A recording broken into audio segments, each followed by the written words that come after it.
All right, today we're going to dive deep and try to untangle one of the most complicated and, frankly, most critical stories of our time.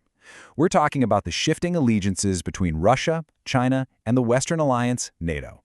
You know, it's a story with really deep historical roots that is directly shaping the world we are all living in right this second.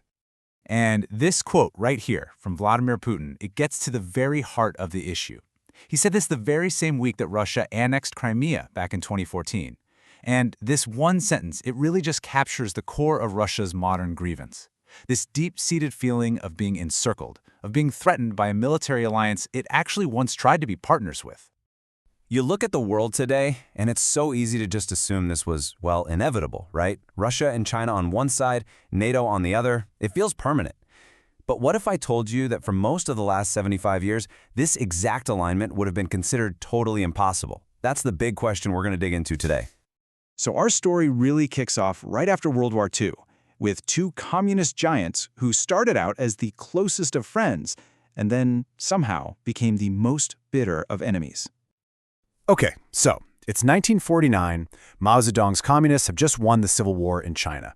And almost immediately, he forges this powerful alliance with Stalin's Soviet Union. Now, you have to imagine this from the West's perspective. It was terrifying. Suddenly, you have this monolithic communist bloc stretching all the way from Berlin to the Pacific Ocean, totally united in ideology and military power. But what's really incredible is just how fast that unity completely shattered. After Stalin dies, his successor, Khrushchev, gets up and denounces his brutal legacy. Well, this infuriated Mao. He saw himself as Stalin's true ideological heir, and he basically accused the Soviets of betraying communism. And this wasn't just a war of words. By 1969, it escalated into a real, undeclared border war, with Soviet and Chinese soldiers actually killing each other. So they weren't just separated anymore, they were fierce rivals. I mean, think about it. The two most powerful communist nations on Earth were now competing for influence, each one trying to prove they were the real leader of the global revolution. And this rivalry, it would define the rest of the Cold War. Okay, so the next huge turning point comes with the fall of the Berlin Wall and the collapse of the Soviet Union. And right here, the story takes a really unexpected turn, opening up this brief, almost forgotten window of cooperation. With the Soviet Union gone, all those old antagonisms just seemed to melt away. The new Russian Federation wasn't a communist adversary anymore. And for a moment, it really felt like a new era was dawning. One where Russia could actually become a partner, maybe even a friend, to the West. And look, this wasn't just wishful thinking. It was real. In 1997, they signed this thing, the NATO-Russia Founding Act.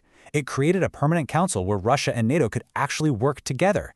But here's the key phrase, a voice, but not a veto. So Russia was brought into the room, but it couldn't stop NATO from making its own decisions. Remember that little detail? Because it's going to become really important later on. And this partnership was the real deal. I mean, we're talking about joint military exercises, Russian troops helping transport supplies for NATO in Afghanistan, even cooperation against terrorism and nuclear proliferation. For a while there, they were actively working together on some of the world's biggest security challenges. It's kind of hard to even imagine that now. But that era of cooperation didn't last. Slowly at first, and then really rapidly, the paths of Russia and NATO began to diverge, driven by what turned out to be fundamentally different views of the world. This is the moment everything becomes public. It's impossible to ignore. In 2007, at a huge security conference in Munich, Vladimir Putin gets up and just lays out all of Russia's grievances for the whole world to hear. He basically declared that the post-Cold War order was no longer acceptable to Russia. The friendly tone was completely gone. And the disagreement really came down to two completely irreconcilable views. Russia saw NATO's expansion into former Warsaw Pact countries as a broken promise, a betrayal, and a direct threat. But NATO argued, hey, we have an open-door policy. Sovereign countries have the right to choose their own alliances. There was just no middle ground there. And just a year after that Munich speech, the rhetoric turned into action. When Russia invaded Georgia in 2008, it sent a crystal-clear message. Moscow was willing to use military force to stop NATO from expanding into what it considered its backyard.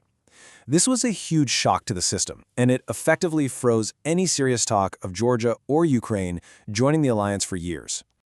So if 2008 was a shock, what came next was the earthquake, the one that shattered the entire foundation of that post-Cold War relationship. This right here was the point of no return. Yeah. 2014. This is the year that everything that came before, the Founding Act, all that cooperation, the hope, it was all just rendered meaningless. After a pro-Western revolution in Ukraine, Russia moved its forces into the Crimean Peninsula, and after a pretty disputed referendum, formally annexed the territory. Now, from the Kremlin's perspective, this was righting a historical wrong. But from the West's perspective, this was the first time since World War II that a country in Europe had annexed territory from another by force. And the response was swift and decisive.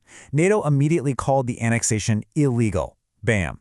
They suspended all practical cooperation with Russia. Bam. Sanctions were imposed. And NATO deployed combat forces to its eastern flank, not for exercises, but as a permanent deterrent.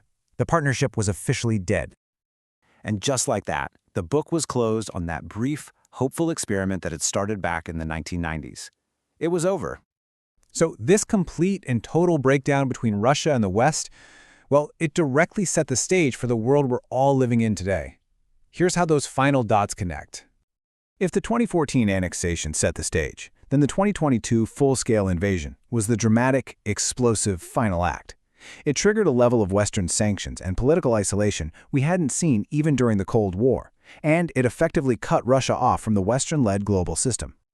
And as Russia found itself pushed out by the West, where did it turn? It turned east. That shared rivalry with the United States transformed Russia and China from former adversaries back into strategic partners.